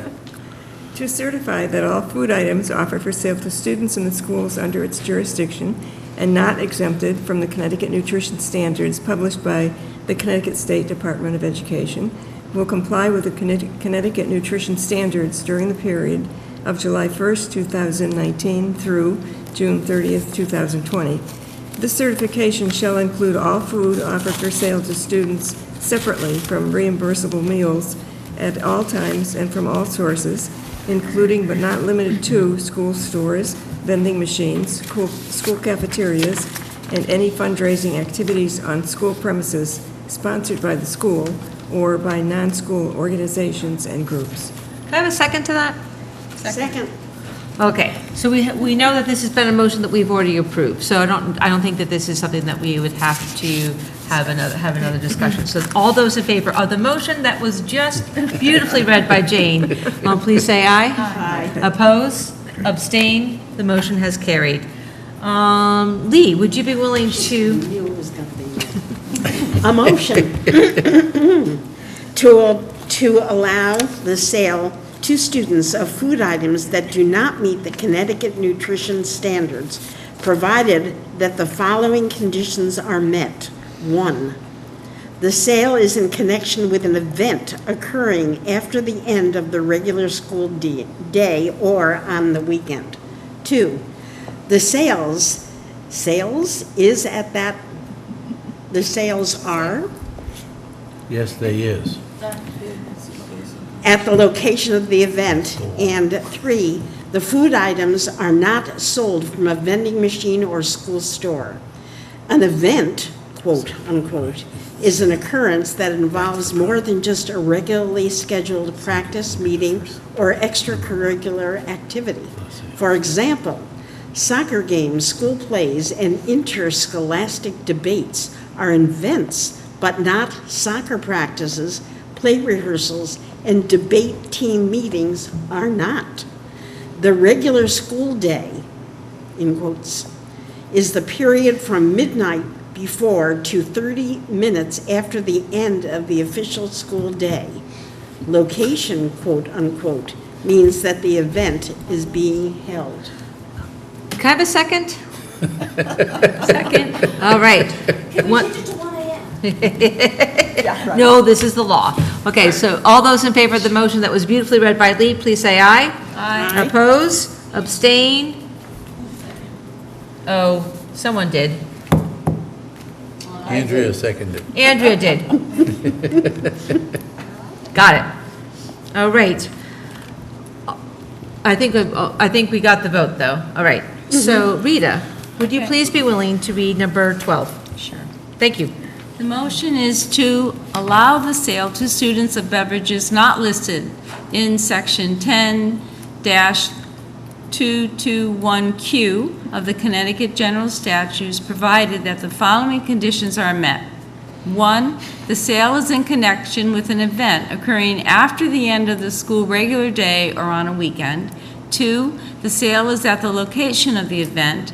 And 3, the beverages are not sold from a vending machine or a school store. An event, quote, is an occurrence that involves more than just a regularly scheduled practice, meeting, or extracurricular activity. The school day is a period from midnight before to 30 minutes after the end of the official school day. And the location means where the event is being held and must be the same place as the beverage sales. Can I have a second? Second. So either Andrea or Jane. All those in favor of the motion that was beautifully read by Rita, please say aye. Aye. Oppose, abstain, the motion has carried.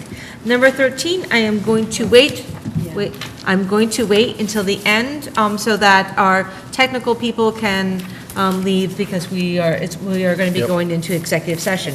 But I would like to propose that we do the motion.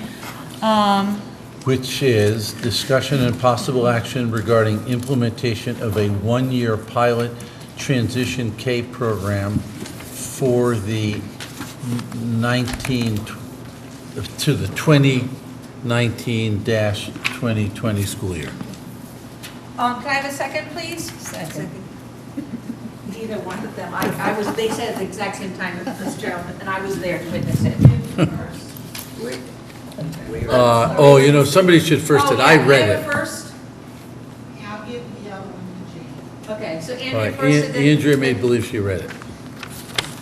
The thing that I read. All right. Read out loud.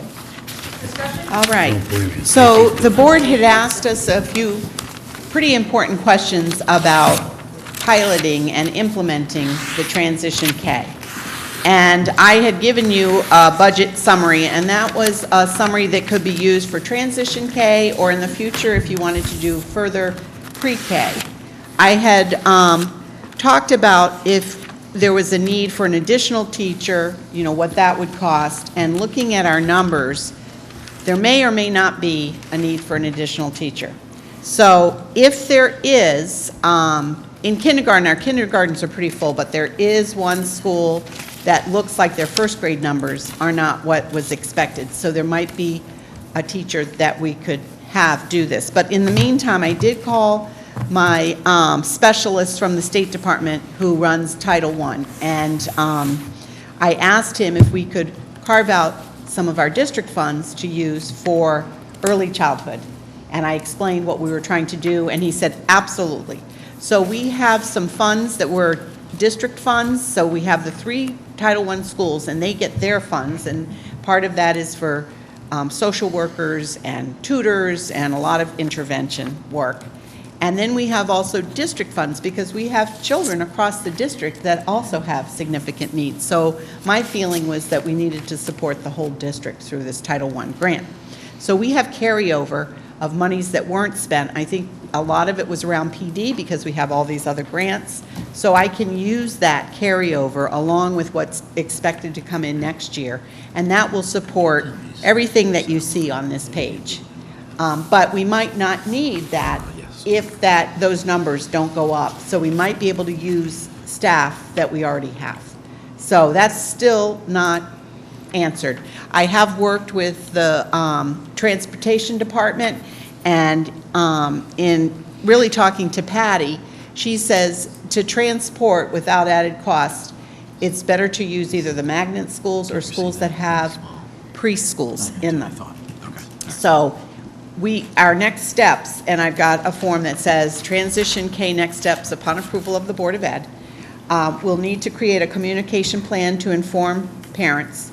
The Transition K with preschool teachers, kindergarten teachers that have been meeting regularly took a look at all the data from the screenings, and we have identified possibly 14 to 20 kids we'll probably bring in. We'll talk to parents and bring them in to do a Brigance on them, which will give us added information, and then we'll just have to prioritize because we're only doing one class, and we want to save a few seats for kids who we haven't enrolled yet, who will probably come in for that August screening to ensure that we have the right talent pool for this class.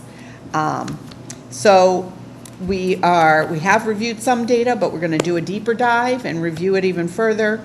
Then with this communication plan, have parents bring children in over the summertime for the Brigance assessment, and then based on the enrollment data, determine where the program is housed. It might be that we didn't say that every school gets 3. We're really looking at the whole group to see what are our priorities based on that. So, and looking to see with transportation where it's going to be best fit.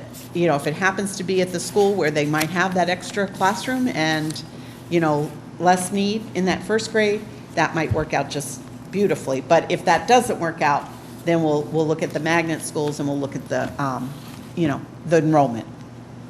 Just a footnote on the transportation. There will be no additional charge. In other words, we're gonna do it, we're gonna work with the transportation crew, Sam's staff, to make sure that where the program is going to be housed, will have probably preschool buses that would service that. So the charge for transportation will be nothing. And the staffing, as Susan said, we know that this is certainly a remedial program, and it is directly related to Title I funding. And then the facility, as Susan indicated, there are a couple of possibilities, and it really depends when we select the 15 or 20 children, where they are coming from. So that may create some efficiencies for us and put a program there. But I really appreciate the board entertaining this motion, because if we go forward tonight, then the selection process will continue.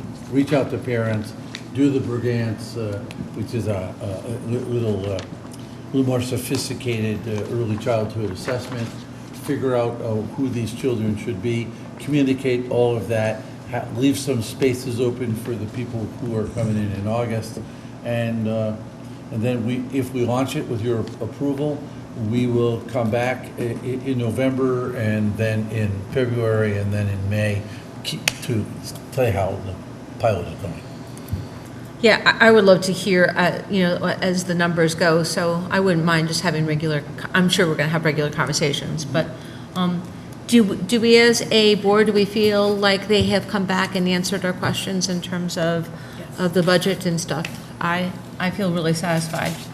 But I would like to ask our state representatives and our senators to propose that the state of Connecticut not be an outlier for all the other 49 states and change to August 31st for the cutoff date, not December 31st. It is so necessarily, we wouldn't have this situation. Right. We wouldn't have to hold back children in kindergarten, because they're starting so young, 4-year-olds, some of them have never had preschool, and they'll never catch up. So the state really needs to put this on their docket for next year and come to terms with this and say, yes, this is what's best for the children in the state of Connecticut. Thank you, Rita. Here, here, Yeah, I was about to say, here. We agree. I would like to ask same question as Rita, except move it to July 1st as the start, they must be 5 by, that way we have full 5-year-olds starting school. You know, Gretchen, there is a range with all the work that we did, the research. Yeah. There are states across our country that have as early as July or as late as, September 1 or at the end of August, but there is nobody else that has a January 1 deadline. Oh, I do know this. I've been following this for 20 Yeah. years. I've been following this for almost 40 Yeah. years. And Yeah. it's been one of mine. Yeah. And I've done the research, and it just makes sure that they are fully 5 by the time they enter school. If you have the September 1st, you're still going to get a couple in there that aren't 5 yet. So now we need to contact our state legislators, and maybe that would be actually a really great thing. If we could remember that when CABE does its... CABE and CAPS have a position CAPS. on this. But that when we have our state legislators that come to Falcon Cafe, this would be a great thing because they do like a listening tour before their legislation starts, and so this would be a great... And I would like to piggyback on that. The state has talked about universal pre-K, so in tandem with that, we can take care of our students much better when they're 4 years old. If we have a universal pre-K that would have our early childhood standards rather than Common Core standards that are really meant for 5 and up. So if we can do this the right way, but we'll do our field test, we'll do our pilot, and then I'll have information I can share with the state myself. That's great. Any other discussion? All those in favor of implementing of a 1-year pilot transition K program for the academic school year of 2019, 2020. Oh, I'm sorry. No, 2019, 2020. Please say aye. Aye. Oppose? Abstain? Motion is carried. Go forth and do. Thank you. We have some people in the room that have worked very hard on this, so Yay! this is like a dream come true. This is probably, I think, one of my babies that I have just so enjoyed working with this talented group of teachers, so, All right, thank you. so we are going to move on. So you guys, we have been doing some really good work. We still got some more work to do. Lee, can you talk a little bit about the things that were on information and proposals? I can't even remember what I've done in the past month. You'll all forgive me, I can barely, I'm on medication that I will be off as of Monday, I hope. I would like two pieces of information. Addie picks up her driving license tomorrow morning, so we all have to be real careful about driving. Well, that's good for you. All right, Rita. Yes, I attended the military liaison breakfast, which was held at the Coast Guard Academy. It was beautiful, and the Fitch Chorus performed, and they were outstanding. Attended graduation. What I was impressed that the graduating class was really superb and so well behaved. Yep. I mean, no beach balls, no I know, distractions. they were They were an amazing group of students. But this year, there was an added, some of the students had like a silver satin stolen, besides all the other things that are on there, and it was for athletics. And this was the first year that this was done for graduation for the athletes at the school, and I was really impressed by that. I thought it was a great addition to the road. I would like to say that we need to have a conversation about graduation and the after event party of graduation, and I heard that only 25 students were attending it. So, and you know, we spend so much of our time on the board making sure that where our graduation date is so that we can have it on a Friday and they can have this party. But there were so few students going this year that the teachers that I was standing next to when we were shaking hands with the students said, you really need to have an after prom party, not the after graduation party. So it's something that I'm hoping we can discuss further. And, So Rita, I'm taking that as an agenda item. Yes. A proposed agenda item, and maybe we could, and so John, I'm just going to ask that you write this down, is that if we could have a group of seniors, 2020 seniors and parents and teachers, that would make, and probably administration, that would be great to kind of have a conversation about that. And we have a student rep who ought to have a strong voice, I think, on that committee. Right. Yes, yeah. And these were teachers that had graduating seniors. Yeah. And they said, oh, no one goes to the grad party anymore. What you're saying makes perfect sense. It would relieve the board and its superintendent of worrying all winter long. Yes.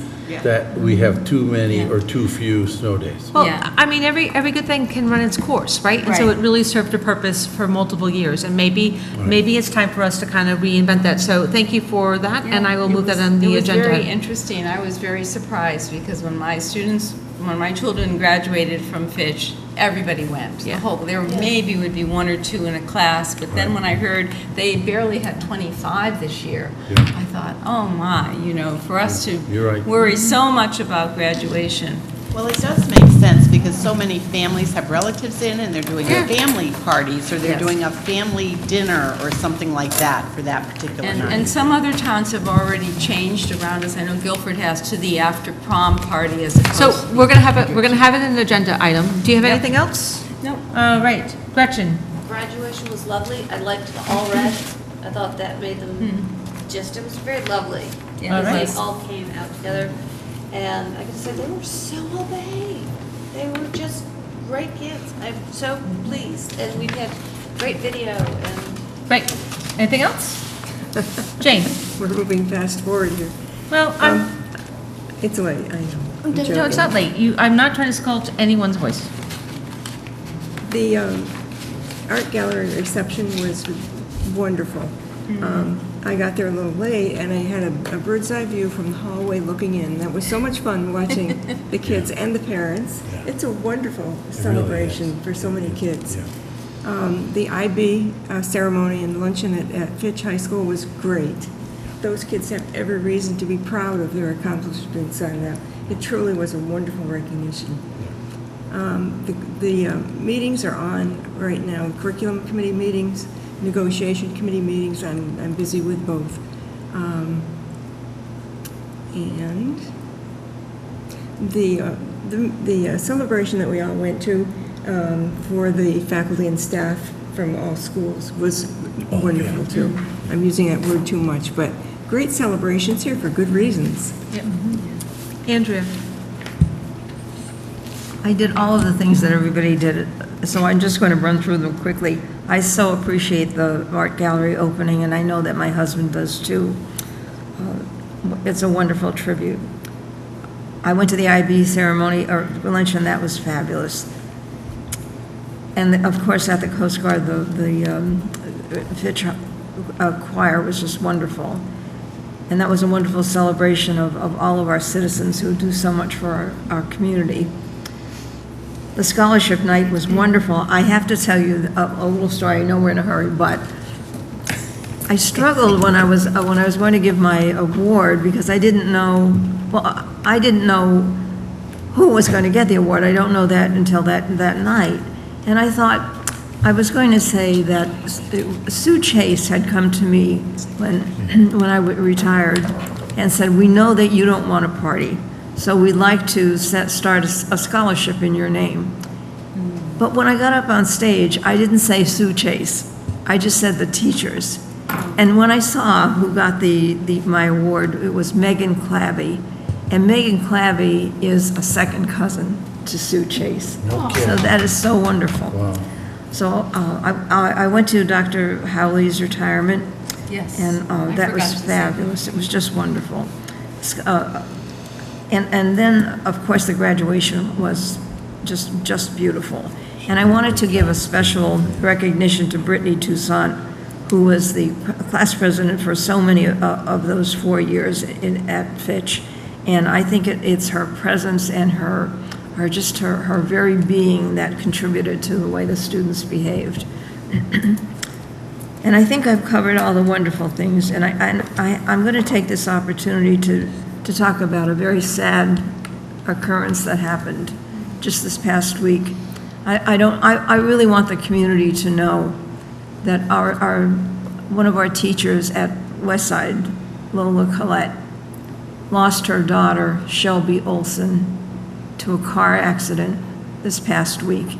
Shelby Olson was a Martin Luther King scholar, and every year I ask the scholars to send me one big thing that we can share with the board, the Martin Luther King board.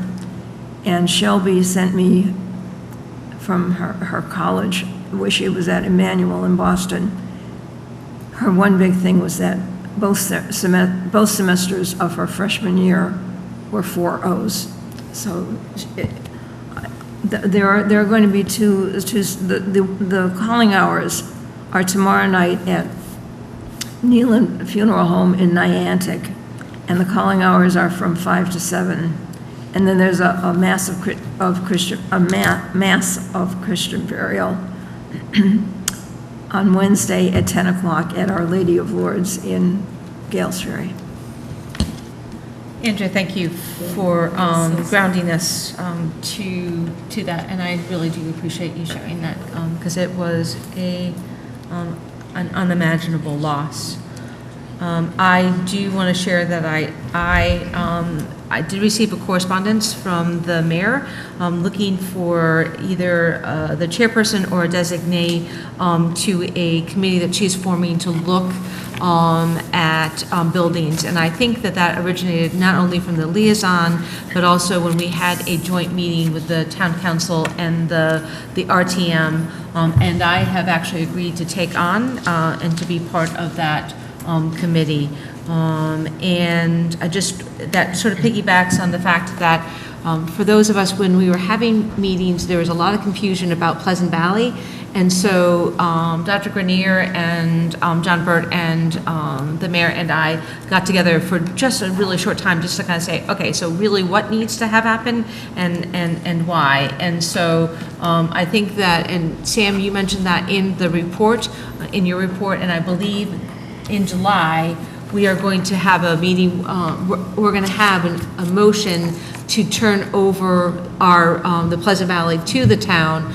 And that, as Sam stated, the town has requested that we get rid of some of the moldy stuff that has happened, but that we will be able to have the robotic team continue to use Pleasant Valley for the next year, and the task was left to then identify after the year where the robotics could again temporarily be.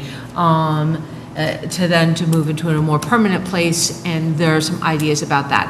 So I just wanted to let you know that things are really kind of moving around, and I really believe that we finally kind of got to the same page around what was happening to Pleasant Valley, so that was really cool.